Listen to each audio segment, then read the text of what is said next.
Good early morning, gearheads. Welcome to Speed City F1 on Sirius XM. It is 5 a.m. here in Austin, Texas, and we are looking forward to the Russian Grand Prix. This is John Massengale. I'm sitting in the studio in Austin, and I've got Les Kaiser out on Zoom. Good morning, Les. How are you? I'm awake. I'm awake. Jonathan Green he's actually doing some work for Trans Am up in Virginia this weekend, so he's not going to be joining us. And Oh no! Oh, mayhem! absolutely causing mayhem up there. And Dave O'Neill is not going to join us. At least I don't think he's going to be able to join us. I think he's working at Circuit of the Americas this weekend. So it's just you and me, Les. Let's have some fun, man. But the boys are gone. There you go. Cause our own mayhem.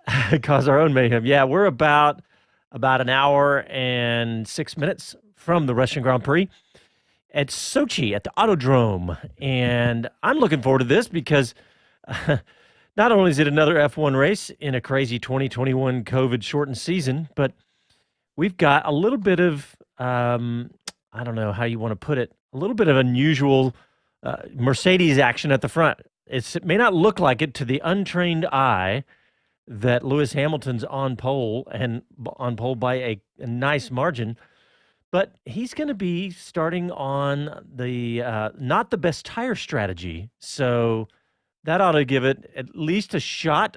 And we got Max Verstappen starting alongside him in second and Bottas in third. So this is going to be interesting, Les. We got a nice long run down to turn one. And it's a nice, it's a fast straightaway there, nice long straightaway. So this ought to be interesting. But we also have, I'm going to run down what we have on the show because we got a call this week. The Alfa Romeo PR team responded to an email I sent a few months ago and about a request to interview Kimi Raikkonen. And so we have an exclusive that we did Friday morning with Kimi Raikkonen, and we're gonna split that interview up into the pre-show and the post-race show. So we're going to have some of that.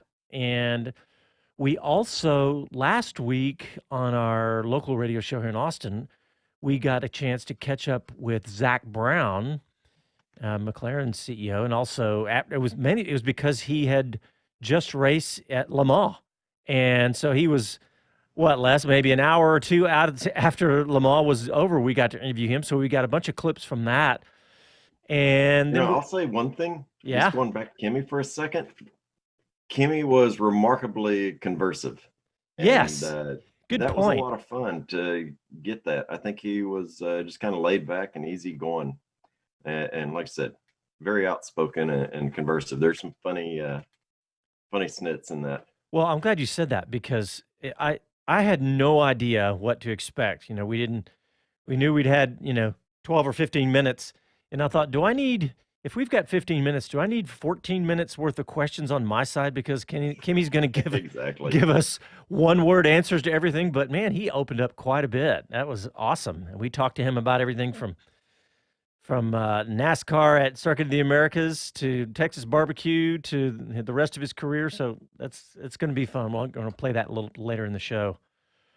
But I do want to talk about what we're looking at today. I'm going to bring up the all the times, the qualifying times and everything because the biggest thing to me, Les, is thinking about how dominant and amazing that Lewis Hamilton is when he's got his back up against the wall. It seems like that's when he seems like he does his best racing. Yeah, he really does. And then pulling things out, the qualifying was really interesting and put him with his back against the wall. They had a red flag. And then what that did for him is he almost didn't make it out of Q2. And what was really interesting about it is in the situation he was placed, he was trying to get out of the pit, and there was a long line of folks ahead of him that any one of them could have caused a situation that he could not get through his out lap and get hot on his hot lap in time. And as it turned out, he was less than 1 second past the start finish line when time ran out. And so just think about that. Any Yeah. one of multiple folks could have put Lewis mid-pack to begin the race, which that would have really been interesting too. But there was no dirty pool. Everybody played and they rolled right. Yeah, that was actually pretty amazing because yeah, I never saw the official time on that, but I thought it was like 1.1, but it was just barely enough time for Hamilton to get out there and get a lap in on the red tires, which of course let's explain that what's going on there. If you're new to Formula One, what the tires that you start the race on are the tires you set your fastest lap on in Q2, not in Q3 like you might expect, but in Q2. And so they, instead of putting him out on those medium tires, which is the best strategy to start the race on, they put him out on the fastest tires, on the red tires, thinking, I don't know what they're thinking because there's a couple of strategies you could be thinking of there, but the idea that I think they were is that, hey, let's get out there, let's get a fast lap. We're going to be in traffic. We better get the best tires we can on the car just to make it into Q3, because even if you don't end up on the fastest tire to start the race, or the most strategic tire to start the race, you're going to at least not start in 11th or wherever you would have ended up. So I mean, I guess it totally makes sense, but let me ask you, Les, do you think that this is as big a disadvantage as, well, as Lewis Hamilton talked about in his post-qualifying interviews? Do you think it's a giant disadvantage for him, or do you think that Hamilton would be Hamilton and with his back against the wall and win the Hamilton's race? going to be Hamilton. But you think about it, no matter what in the race, you're going to have to run those tires at some point. And so whether it's that exact set or not is the key thing there. I don't think he had run many tires on that track, or excuse me, run those tires on that track very much, because when he came in, he wanted to keep the tires that he had, and the team called him on it and said, no, we're going. They went with a fresh for that out. So I think he's going to be just fine. They're still going to run it. I'm sure the team was running through the Monte Carlo analysis, computer generation, making sure strategies supported that other set of tires. So I don't have a great deal of concern over that. I think it'll play out just fine. He'll still get both his compounds in on the race, and we'll see Lewis being Lewis again. Okay, so everybody just tuned out. Les said Hamilton's going to win, so we can all go home. No. Back to bed? Back to bed. So let's look at the lap times, Les. I mean, Lewis Hamilton, 1:31.3. Max Verstappen, a 1:31.867. So he's a half a second faster than Verstappen, but then Valtteri Bottas, 1:31.956. So 6.5 tenths over Bottas. And I'll just finish the grid first. But so it's Sergio Perez in fourth, Daniel Ricciardo in fifth for Renault, Carlos Sainz in the McLaren, Ocon in the other Renault, and then the other McLaren, Lando Norris in eighth, Pierre Gasly in the AlphaTauri in ninth, Alexander Albon all the way down in 10th from Verstappen, from his teammate, in second. And then in 11th, Charles Leclerc, the first Ferrari, Daniel Kvyat, Lance Stroll, George Russell, Sebastian Vettel, the other Ferrari, in 15th. Grosjean, the first Haas F1 team, in 16th. Giovinazzi, Magnussen, the other Haas, and Latifi and Raikkonen to finish up the grid. But just, again, going back to the lap times, again, Max Verstappen, right, a 1:31.867. His teammate, Albon, all the way down in 10, a 1:33.008. So, I mean, such a giant gap between Albon and Verstappen. I mean, that doesn't bode well. I know you've been the best prognosticator for the Red Bull team. What do you think about what's going on with Albon? It's just one of those. I'm not going to take too much out of this. Albon's been doing well. He's been showing well. He still doesn't run with Max. We say Lewis is Lewis. Well, Max is Max. Um, but then you've got Alexander Albon had a bit of a interference towards Charles Leclerc too. Kind of rookyish if you listen to some, and some of them say, well, that's just racing and that's just strategy on this. And that definitely impacted Charles Leclerc. There was some miscommunication amongst the team as far as the gapping. Oh gosh, it's schoolgirl arguing over this, and I think Albon's going to be somebody that you keep an eye on. He's completely improved his standing and his racing and his racecraft as time went on. Was last year a little too premature in swapping seats? Not sure, because I bet there's some money behind that seat swap as well that he brought in. Yeah, you never know about how the money plays into all the strategy that we see. So that is a good point. Hey, I want to go back up a little bit to talk about how Vettel lost it. I thought that was weird that Vettel lost it in turn 4 during qualifying during Q2 that caused that red flag. And what did you see him walking over and picking up his wing? And I was waiting for him to pull a dustpan out and sweep up, but he picked up his wing and put it on his car. But what was unusual is that that spot, we hadn't seen a lot over the weekend of a lot of crashes there, but I forgot who I was watching or reading about, and they brought up the point about how Vettel seems to have trouble with cars that don't stick great in the rear. And we've always said it, and I think this you can almost say this is a fact, but that when Vettel has the car set up perfectly, he really is amazingly fast. But when it's not, he struggles. And that seemed to be one of those cases when he just didn't have the car that was perfect. And again, in the Ferrari, which we know they're not this year, far from perfect, but the balance and the rear of the car not sticking well made him lose that. But I just keep thinking about Vettel and the problems that he's had this year. Yeah, Vettel's had a tough time. I was looking up to see, most everybody set their fastest time on the soft compound through the qualifying. And that's one of those things that was to be expected on this. The endurance obviously is what they're going to look for coming up.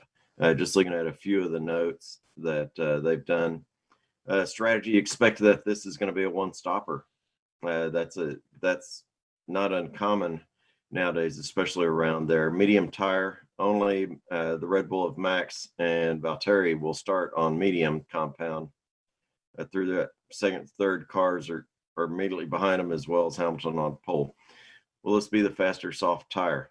Could be. Second place on the grid is a cleaner line. So watch that. Mm-hmm. There's your chance to have our second place guy, Max, get out and make that jump start.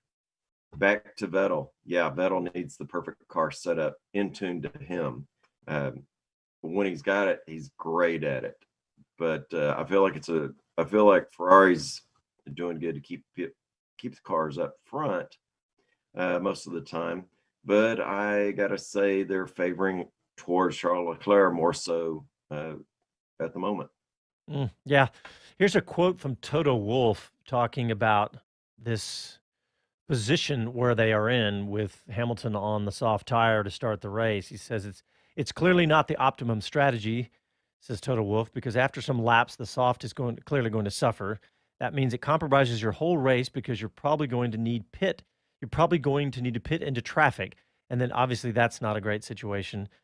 And, you think about there's the advantage and disadvantage of this is that, and I hate to talk so much about tires, but right now this is Formula One. There's nothing we can do about that. But that extra grip at the start of the race, could potentially give Hamilton a way to just get away at the beginning and really and set a gap between he and Verstappen and Bottas. But you never know. So it's kind of like one advantage cancels the other out. But But you never know, Les. At the end of that long straight, turn one and then turn two. What if they're all sitting there together at the end of turn one, going in turn two, and if you've got that happening, if they're all there together with Verstappen up there, we don't know what's going to happen, and you could easily see Verstappen battling for the lead with Hamilton at that point. Right. Yeah, that there's a lot of things that could happen there. Like I said, okay, so back to Hamilton. We've got one new set of the white hard available and 2 of the yellow and 3 of the red. So all of his reds have been used. 2 of the yellows have been used, and the hard is brand new. So his softs are going to be even shorter life. So good call there on identifying that. The mediums definitely are at least scrubbed in. So we're not sure what that's going to entail and how that plays out. So it should be interesting to see how big of an impact are these soft, being they've already been on course. Yeah, you never know, man. This could be Bottas's weekend because he's done well at Sochi before. He likes the track, and if he can use the strategy advantage to win a race, I'll take it. But hey, guys, let's go ahead and take a break, and when we come back, we'll continue our Russian Grand Prix discussion, and later in the show, we have that exclusive interview with Kimi Raikkonen. You're listening to Speed City, back after a quick break.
Hi, this is Max Verstappen, and you're listening to Speed City.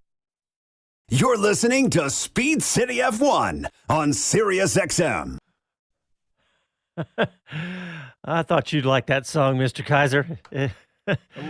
That's right up your alley. We want to talk about hurricanes this year. We're up to the Greek alphabet. I heard beta was being used for one. Well, it is 5 o'clock somewhere. It's 5 o'clock here. Dang it. I don't think that's the end of the clock they were talking about. All right, I want to talk about a couple of stories before we go back to talking about Sochi that happened since the last time we've been talking Formula One here on Sirius XM, and that is Stefano Domenicali is going to be the new head man at Formula One. Chase Carey, American Chase Carey, is going to move to the non-executive chairman, and Stefano Domenicali, former Ferrari boss, is going to step up in January of next year as the CEO. What do you think about that, Mr. Kaiser?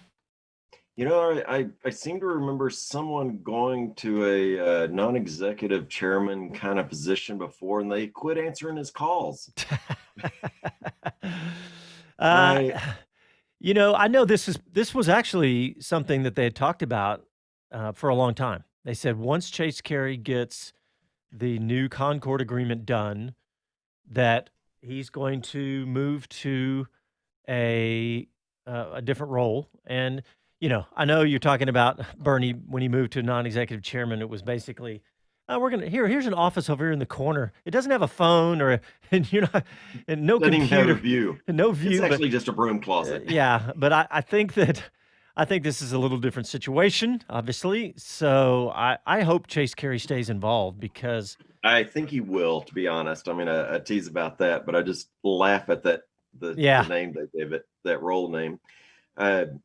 Chase brings something different. He brings a lot of experience around American sports, not racing, but American sports, stick and ball and things. And he understands the marketing to American fan bases. And I think that's something that he's done really well with. It's not over. They've definitely seen improvements in watching. Some say, well, that may be because NASCAR is tanking for viewership. NASCAR is actually down 40% in the last 3 full seasons, not counting any numbers from 2020. So I think they're doing better, and they were. I know it's such a weird season, but they were doing better in 2020. But we'll kind of. I'm watching a lot of things I wouldn't watch. Yeah, yeah. I know a lot of people are. I think the Bubba Wallace thing made a big impact on NASCAR, but before we go there, we got some stories in NASCAR. I want to bring up, but Chase Carey, I have a thought in mind. But what do you think about? When you think of big decisions that he's made since he's taken over Formula One? What do you think are the things that he'll be remembered for in his tenure as the boss? Bringing them up to the technology of 2000, not 2020, 2000. Social media, really making the interactions of the drivers and the fans not so exclusive. Presenting a thing, Chase understood that we like to feel like we know our athletes more so as Americans.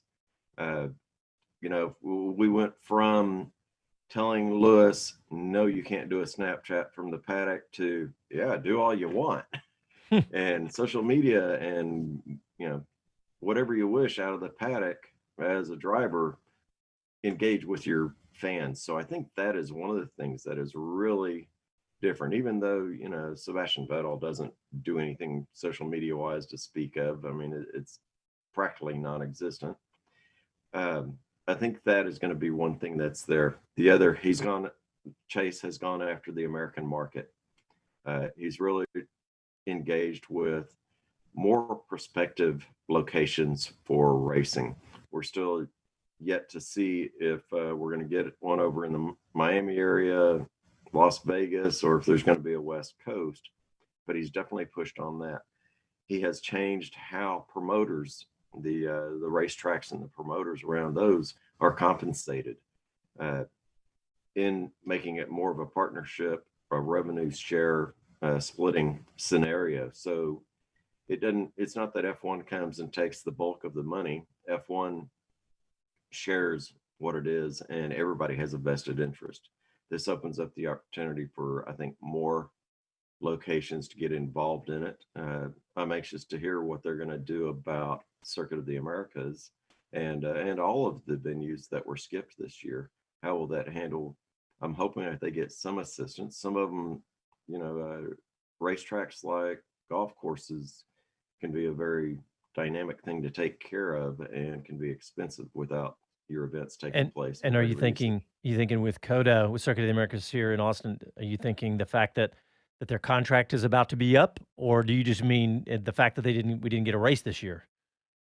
both of them, both of those, not only for the long term of contracts, but the fact that revenue obviously is going to be a shortfall on places like Circuit of the Americas because of the lack of spectator events. Well, I think probably the biggest thing is the Concord Agreement. Going back to what I asked you was, what impact do you think that Chase Carey made? And I think Concord Agreement, the fact that he got all the teams to sign, you got to put that up near the top. You hit on the other one that's near the top as well, which is the complete digital transformation of Formula One. I mean, it was a low bar before, but he did a great job of doing that. But also, and this is, you touched on the American market, but I think not far behind those two, the other is Netflix. I don't know whose idea that was, but he gets credit because he was at the helm when that happened, because I can't think of anything in the United States anyway, and I don't know about globally, but in the United States, anything that has brought more new fans to any sport, if you think about it, the growth of a sport, than what Netflix did, that the Drive to Survive series. So, but that was a good job, because I think you're right. I think the digital part of it and the Concord Agreement, the fact that he got those done. So as an American, I want to say that our guy that was at the top did a good job, and I think he did, just looking at those. But I don't really know. Well, yeah, go ahead. I got to jump in on the Netflix thing. It's not just that Formula One is doing it. Now there are other series that are getting renewed traction. People are going back and watching Senna. One thing I was going to bring up is there's a new series on, and that is called Fernando. Oh, yeah, I saw that. This is Fernando. And so this is really kind of a story of what Fernando Alonso has been up to, and talking about not stopping racing. You might be stepping away from Formula One, things like that. So be sure and check out that series. I've just found out about that this week. And it's called Fernando? Fernando. Well, I was going to lead into Dominicali. Of course we know, I know the name, but I don't. What I was really hoping, we'll get Dave O'Neill's take next week or next race, because I want to find out.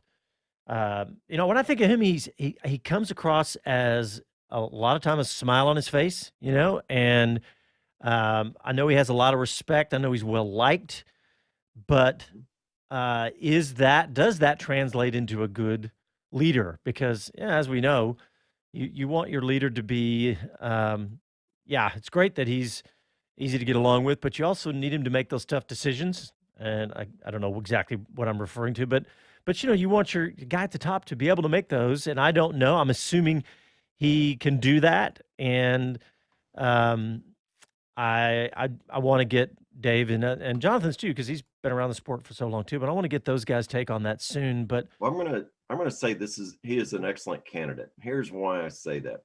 Number one, he has been in the paddock. He understands the culture. He understands that, having been the principal of Ferrari for a while in the paddock, that's really important. He has that view from a team seat on it. The other is, when he left Ferrari, he wound up being the CEO at Lamborghini. And so from there, he gained corporate experience in the everyday life and business of an automotive manufacturer who has some familiar with the racing as well. So I think he brings a collective view from a couple of different seats that are highly valued. Yeah, no doubt. He's got the experience in the paddock, like you're saying. There's been a lot of discussion about all the Ferrari people at the top of Formula One now, so we'll see how all of that plays out. But I'm just glad that they had a plan, and they had the goals, they set the goals, and they did it.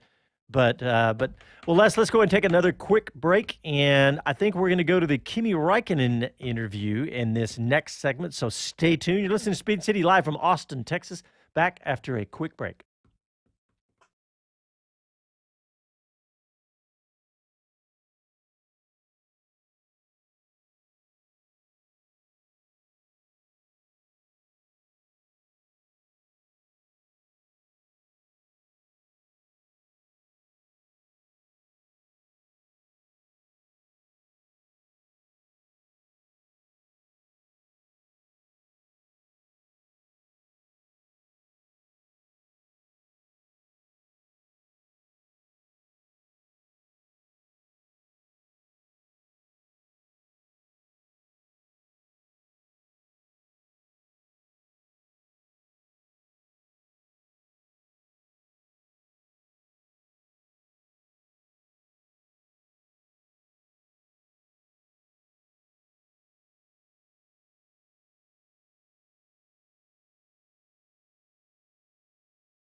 Hey, this is Tony Stewart, and you're listening to Speed City.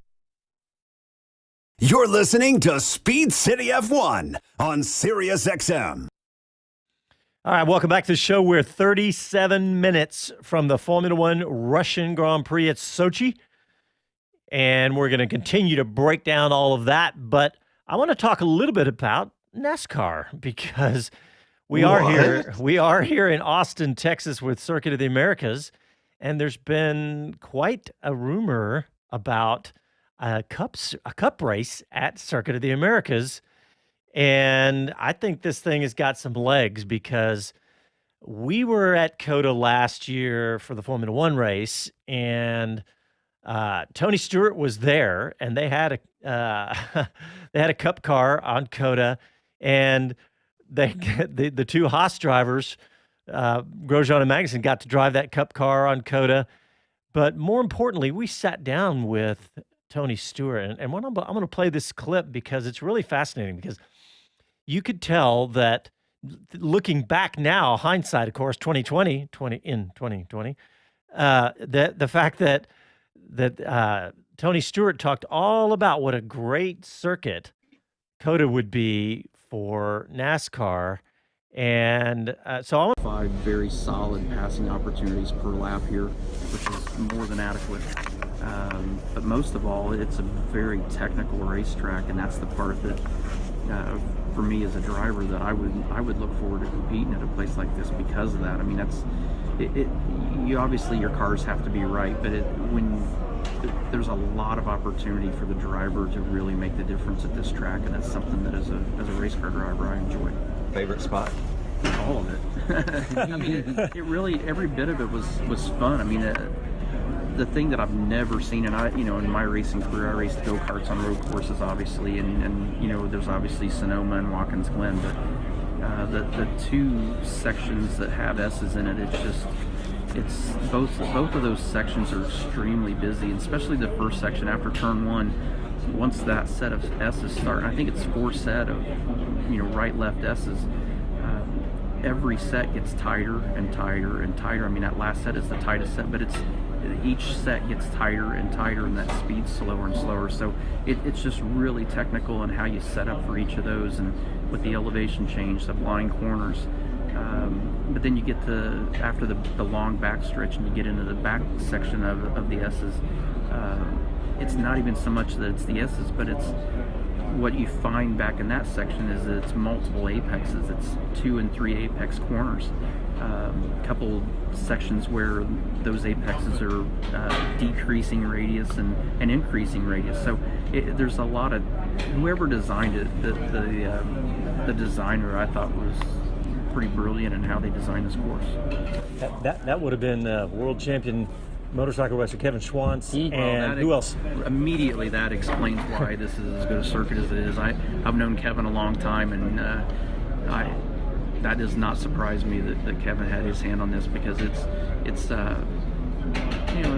Kevin's always, I mean, obviously his stats speak for themselves, but it just shows that his respect of what racers really appreciate and like, and that's, like we said, I mean, he knows that bike setups are important, but even for a 4-wheel car, and he had his term in 4-wheel cars as well. I mean, he understands that when you can put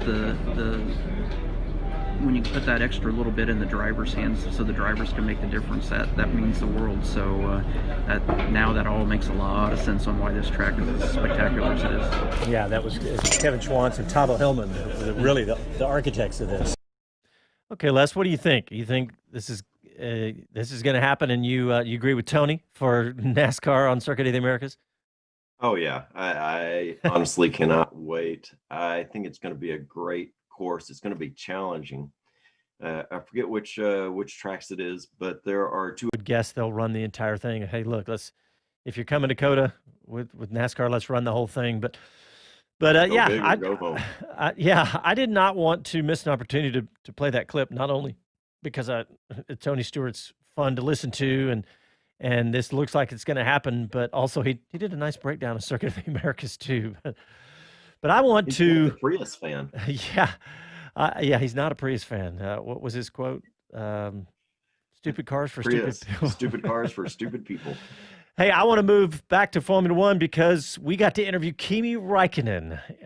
It was really amazing opportunity. We got a call from the Alfa Romeo PR team, and we got to set this call up on Friday morning, and got to get on a Zoom with Kimi. And we've got this broken into a couple of segments, and we're going to play this first one right now, and then the other one in the post-race show. But it's Kimi Raikkonen, and you'd be surprised how talkative he was. So let's hear that first clip from Kimi. You are about to set some records in Formula One. You're 40 years old, 41 years next month. Are you still having as much fun in F1 as you always were? Yeah, pretty much. I mean, so when you do well, it's always more fun not just for me, but for the team and everybody. But that's, I think, any sport you take, it's better you do, better you do more. Not enjoy it, but you have more fun with it. And but that's part of racing. Some races not better than others. Some years struggle a bit more. It depends a lot on the package that you have. But lately we've been improving a bit, so it's a bit better. Well, if everything goes great this weekend, you'll tie the record with 322 race starts. Could you have ever imagined that when you started your career? Definitely not. I mean, I had I think like 3-year contract came quite quickly. How I ended up in F1. So for sure, if somebody would have told me that day, I would not believe them. That's just how it worked out. In the long run, and I was 2 years out of the sport and came back. So I think. It's a big number, but for me, isn't like any other race weekend. I've said it many times that maybe in the future, when I have stopped, when I look backwards a bit differently. So appreciate it a bit more. Right now for us, it's no more race. I think like you said, as you're getting there is that you've stayed on the grid so long, and you performed well to earn your spot there. I always say that Kimi is the guy of few words, which is obvious, but he's still doing the hard job, and he's getting the work done. What advice would you give to someone else coming in, one of the youngsters, maybe even your teammate?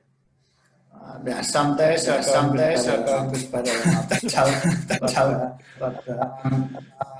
it's very difficult. I think the most important that you should do is how you feel is the right for you. If you try to in general in a life, you do anything, try to copy somebody is telling this way or that way. It doesn't feel natural these days. It might work for a little while, but it's not going to run. I've always done things how I feel is the best for me. Racing outside. General life, and it's when I'm happy, good or bad, I can deal with it. It's been done my way and worked okay. And I'm happy with it. So I think that's one of like everybody, every person does. It's a normal life for getting ready for sport. So one how they work is how they work. Is what fits you the best. So, well, I like the favorite part. There's some days are good and some days are bad. Is the advice he would give to a young teammate? That was a great question. I think it's interesting. I think he brings a lot of knowledge. Like I said, he's not the most outspoken. This is actually a pretty rare event that he's so verbose. I think he tends to be overlooked by a lot of folks because he's not one of those that's out there trying to be in front of the camera. He's not getting a lot of interviews, and the interviewers just know he's usually short. And as you alluded to, We had him for 15 minutes. You had 14 minutes of questions. And so, Well, you say he's often overlooked, maybe by not by the not by the true fans. I think everybody, all of us true fans, are waiting on the edge of our seat for any clip of audio or video of Kimi Raikkonen, because he's put out some gold over the years. My favorite, I guess, being "Leave Me Alone, I Know What I'm Doing," I think was my favorite. But oh yeah, but there's been plenty. But yeah, we've got the rest of that interview that we're going to play in the post show, and he talks. He actually, there's some really good stuff in there. He actually does talk about NASCAR as well in there, because he raced NASCAR when he took a break from Formula One, along with some snowmobiling and some other things that he did, rallycross, and but we've got the rest of that in the post race show. And now speaking of the post race show, I want everybody to write down the phone number to call us, because I love getting the calls in the post race show, because get everybody's take on what they just saw. And you can call for the rest of this show as well, because we're going to be on for about another 23 minutes or so. And the number is 512-643-LIVE, 512-643-5483. We've had some calls from all over the United States. Had a couple of new states we hadn't heard from last week. So yeah, give us a call if you want, and tell us what you're expecting or after the race and what you saw. But Les, I said it in that interview with Kimi about him tying the record at 322 Grand Prix. Now, I want you to think about something. He's going to be 41 in October. He took at least 2 seasons off. What was it, 2010, 2011? I mean, think about that. If he'd add another 30 races or whatever, he would easily own the record. he really would. And it wasn't a lip surface to me that he is a quality driver. He bounced over NASCAR. He bounced into rallycross because it was interesting to him. I think you'll hear in the next show that he enjoys it. He still enjoys it. It's what he wants to do. So I think that he continues to love the sport, getting behind the wheel, and he continues to deliver well when he's there, and when he's got good equipment, he's top notch. And he seems to be somebody that the engineers enjoy working with. And so he's a welcome asset to a team when you have all of those combinations, and he's got the experience to be able to explain what he needs out of a car. A lot of folks overlook that in a driver, and it's extremely important. Not everything can be data-based. Well, he's had a fantastic career. He's been one of the funnest to watch in Formula One, and so I'm going to miss Kimi if he doesn't come back. There's been a lot of rumors. In fact, there was people releasing news stories that saying he'd already re-signed with Alpha, but that is not true as of this moment, anyway, that I know of, and not been released officially by the team or anybody else. So we'll see what happens with that. We've got 23 minutes till the race, and we're going to take one more break. But before we do, I want to have one more NASCAR story, because there was a huge story in NASCAR, and that is very arguably still, even in the era of LeBron, the greatest basketball player of all time, Michael Jordan, decided he wants to be a NASCAR team owner with Denny Hamlin. What did you think about that story, Les? I thought it was amazing, actually. I loved it. To be quite honest, race is a big race. Ethnic race is a big topic right now, and rightfully so. I think it's great to see him take the bull by the horns and come in and really get into the sport as a black athlete, as a black team owner. It's what we need. It needs to be mixed up. It needs to be involved. It needs to be as part of the scene as it is with part of our communities. And so very much behind the idea. Come on in, get in here, let's race. I'm interested to see how all of that plays out as well. We haven't had a great deal. There's Bill Cosby at one time was behind some racing teams and whatnot, but I can't say I know of a lot of folks, a lot of black folks that have been involved in it, and I hope they'll come and show up at the race. Well, I think it's certainly going to bring some viewers for sure. I mean, it's Michael Jordan. It's like PGA when Tiger's playing and not playing. It's like the audience numbers are so dramatic. I think you're going to see numbers.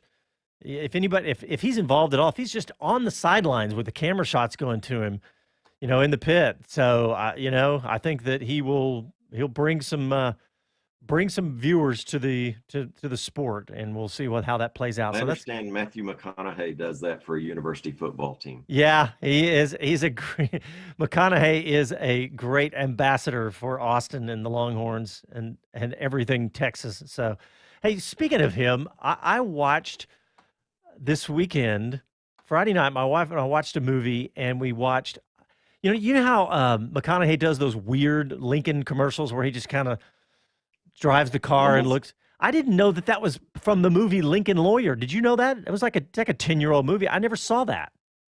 I did not, but I'm going to tell you, John Massengale, you need to go watch Jerry Seinfeld's show with the comedians in cars getting coffee. And now I'm trying to remember who it was that he was with, but he has a fantastic segment of him impersonating McConaughey as they drive a 79 Porsche 930. Look at that. I can remember the car. Of course you can. Yeah. That's one of my favorite series with Seinfeld. I'm kind of saving up. I haven't watched the new season, but all right. Well, guys, let's go ahead and take a break. And when we come back, we'll take you up to the start of the race that you can hear right here on Sirius XM Channel 211. But we're going to look at all the things you need to watch for in the race. You're listening to Speed City. Back after a quick break.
Hello, I'm Jenny Gow from BBC F1. You are listening to Speed City. You're listening to Speed City F1 on Sirius XM. All right, welcome back to the show. We have some breaking news right here before the race, 15 minutes before the race. Formula One has just announced that Lewis Hamilton is under investigation by the race stewards for a practice start outside the designated area. Les, I know you were trying to dig into that. What's the scoop on this? Yeah, I don't have any more details on that, but to understand the process or why they have a designated start area is to avoid someone stopping in an area where there's a short view, lead up view, or potentially there could be a high rate of high difference in rate of speed that's in that area. So you don't want somebody at the end of a straightaway, or towards the end of a straightaway doing a practice start, because there might be somebody doing a full blast down the straightaway. So that's a big safety faux pas on his part to do it outside the designated area. It's not just a bureaucratic selection, it's a safety. Okay, are they going to pull a Formula One and wait till like after the race to take any action on this? Or are we going to get something happen? Are we going to get something happen before the start of the race even? And I don't know what do you think the penalty could be for this? I don't know. My expectation is this will take place during the course of the race because it is specifically driver initiated.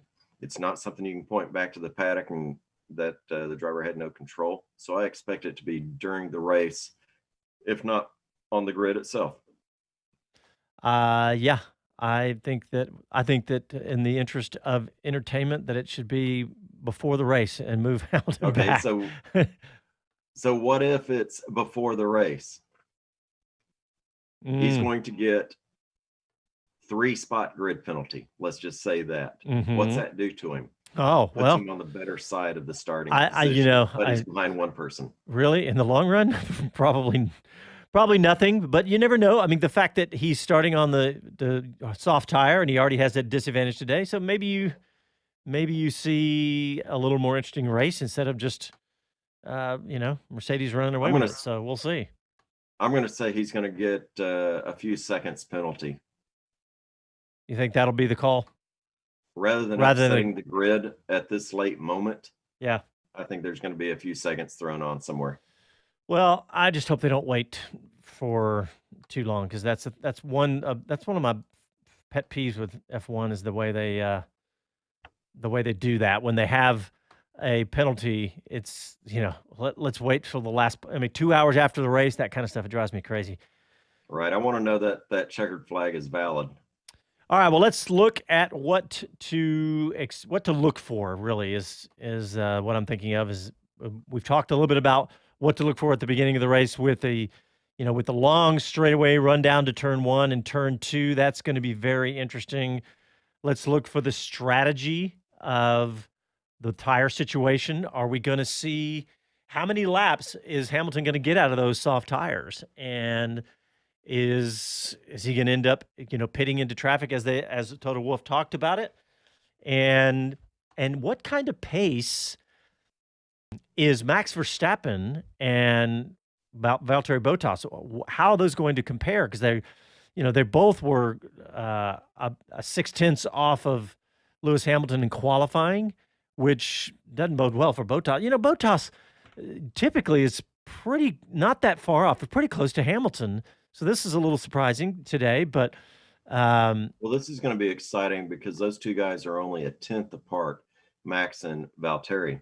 So let me give you some of my scenario thoughts on this. Lewis is probably going to get a penalty that has to be taken care of during the race or added at the end. Lewis is starting off on soft. Now he's facing, let's say, a 5 or a 10-second penalty in addition because of this safety breach of a practice start outside the zone. Now think of what that does when you add that to him, unless he really gets out and stretches out on these soft tires, which we know are going to go south soon and end of life, that he's going to be back amongst probably in the area of Sergio and Daniel Ricciardo if you throw a couple of seconds out and the start differences we see with those. I think he's going to be knocked back on his heels a little bit. He better get out early and get some time so that he has the rest of the race to make it back up to the front. All right, I'm going to run down the grid for those listening on the radio, driving on the road. So Lewis Hamilton on pole, Verstappen, Bottas, Perez fourth, Ricciardo, Sainz, Ocon, Lando Norris, Pierre Gasly, and Alexander Albon wrap the top 10. Then the first Ferrari in 11th, Charles Leclerc, Daniel Kvyat, Lance Stroll, George Russell, Sebastian Vettel, Roman Grosjean, Antonio Giovinazzi, Kevin Magnussen, Latifi, and Raikkonen wrap up the grid. So we talked about your top 3 there. The Racing Point, the fast pink Mercedes in fourth, Perez And we didn't really mention much about Lance Stroll. He had an engine problem, is why he's starting so far down, because he has continued to look fast. But so you've got Perez in fourth, Ricciardo in fifth. That's going to be interesting all the way through the race, I would imagine. And really right behind them, this is kind of the meaty section of the lap times, for example. So because you've got Perez at 132.3, then Ricciardo, Sainz, Ocon, and Norris all between 132.3 and 132.8. So all those are close. And really Gasly not far behind at 133 and ninth. So that's going to be really interesting. I mean, look, the last couple races have been great, so we don't know what's going to happen at the start here. So that will be interesting as well. I think, the fact that 9 through 15 are all in the 133s. That's quite a sizable group. 7 drivers within that 133 time slot. So watch that. It's a mid-pack F1.5, if you will. That's going to be a great race today. All right, so think about the other thing that I was reading about. And this is on a story on F1.com talking about the tricky track conditions can force some mistakes. And we've seen a bunch of spinoffs over the weekend, including Sebastian Vettel, who shook up the qualifying in Q2 with his red flag on turn 4, I think it was. And but the Sochi Autodrome used to be, silky smooth, but over time it's starting to get some different characteristics. Virtually the grip level is particularly low in Russia, and it appears even lower this year due to the lack of support races running, because they've only got Formula 2 on the schedule, and then you've got windy conditions, tricky braking zones, and a lot of drivers missing turn 2. So let's see how all that plays out. And I guess the biggest thing to look for is the drag race at the start. And we've talked about a lot of other things, but what about you, Les? What when you think of this track and this year, what are you looking for in this race? In this one, Russia is still somewhat a new track. I think everybody's still coming to terms with what this track does and the environment around. Of course, 2020 has turned all of that upside down. I like the combination. I like the long run at the start. Always like that, because it really makes turn 1 dicey in that the brakes aren't up to temperature anymore. The tires have dropped down from their temperature a bit. The dirty side is on P1 for the grid. And so turn 1, we say that a lot, but turn 1, think of all of those things combined and how it could be setting us up for an excitement right here at the beginning, which can last throughout the race. Whatever happens in turn 1 could be extracted into the race. People going off course, flat tires, harder hits, things like that. So that combination makes this one really interesting. Yeah, I hard to argue with that. And I think one of the things that struck me is that we haven't even talked about the Haas F1 team the entire show, because it has not been fun for them lately. And, qualified 16th and 18th with Grosjean being in 16th. And I don't know, there's really not a whole lot to say right now. They've not got this car figured out. And I don't really expect that to happen for the rest of the season, honestly. So I think, isn't it? We've had a nice run with the American team in their first few seasons, but this season is not going to be. In fact, here's a quote. What they need to do. Yeah, I think what they need to do is put cameras on and get a lot of pictures of the Ferrari cars and Alpha cars as they go by and take the best tweaks off it. Well, how about the Mercedes also? Let's do that if we're going to copy cars. I was thinking Ferrari powered, but sure, okay. There you go. Hey, so here's a quote from Gunther Steiner after yesterday's qualifying. He says, "I guess it's one of those chapters where the struggle continues. We know on a good day we can get into Q2. Obviously, it wasn't a good day when we finished 16th and 18th. For now, we keep on fighting and try to squeeze everything out of what we've got. The drivers put in a big effort, as did everybody, and that's what's important, that we keep trying. We need to keep doing until we see better days." Okay, he just said what I said, but it's just this is not their time right now, so nothing we can do about that. But what else? Let's see. Oh, we haven't talked about Williams driver George Russell, because he had another, got into Q2 and had another, fantastic qualifying, and once again out-qualified his teammate and maybe even chasing some points. Yeah, you're right. I was actually kind of taking the approach of don't make eye contact, don't scare him. Don't jinx him by talking about it. Yeah, Williams is up and made it into Q2, and that's a rare visit. And so, I like that, but I don't want to get too excited yet. Yeah. Now, he's been fun to watch. And, when I was talking about the Haas F1 team, you think about the back markers now. That's, Williams, Haas, and Alfa Romeo, and Kimi starting 20th today. But Russell has been a bright spot for them. And, it's so hard to tell just how good someone is in that car, but he's going to be really fun to watch, and it was good to see him get up there. So, all right, Les, we've got just under 3 minutes until we go out to the BBC for the race. And by the way, let me give you the phone number so you can call after the race. We're not going to have much time for calls right now, but I want to hear from everybody after the race. 512-643-LIVE, 512-643-5483. And give us a call afterwards. But so let's start talking about what our predictions are. We've got the predictions of what do you really think is going to happen? What would you want to see happen? And maybe a long shot Vegas type bet. All righty. The easy one, I think Lewis is going to struggle, but I think he's going to make it back up to the front. My heart would go out to seeing Max, Valtteri, and Daniel Ricciardo on podium. I think realistically we're going to see Lewis and Valtteri on podium, and the third spot could be a wild card. Love to see Lando up there again. Yeah, I think that. All right, just for the sake of going a different direction, and I think it's realistic. I think Max Verstappen. I'm going to pick Max Verstappen for the win today. He's starting in a good spot. He's shown once again he's fast, and he does have the strategic advantage over Lewis Hamilton. And I just don't feel like Valtteri Bottas has the enough fire in his belly to challenge Verstappen. So I think I'm going to take Verstappen for the win.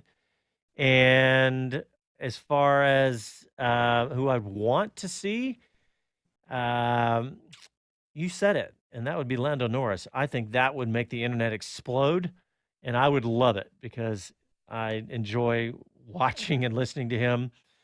And long shot Vegas odds, let's say Kimi Raikkonen for points on his record-setting 322nd start in a Formula One car. So how about that?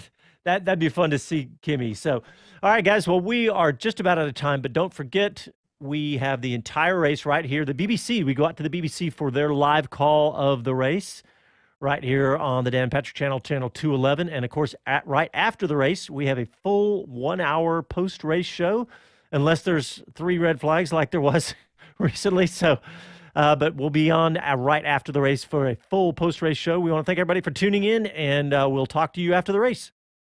Ciao, y'all.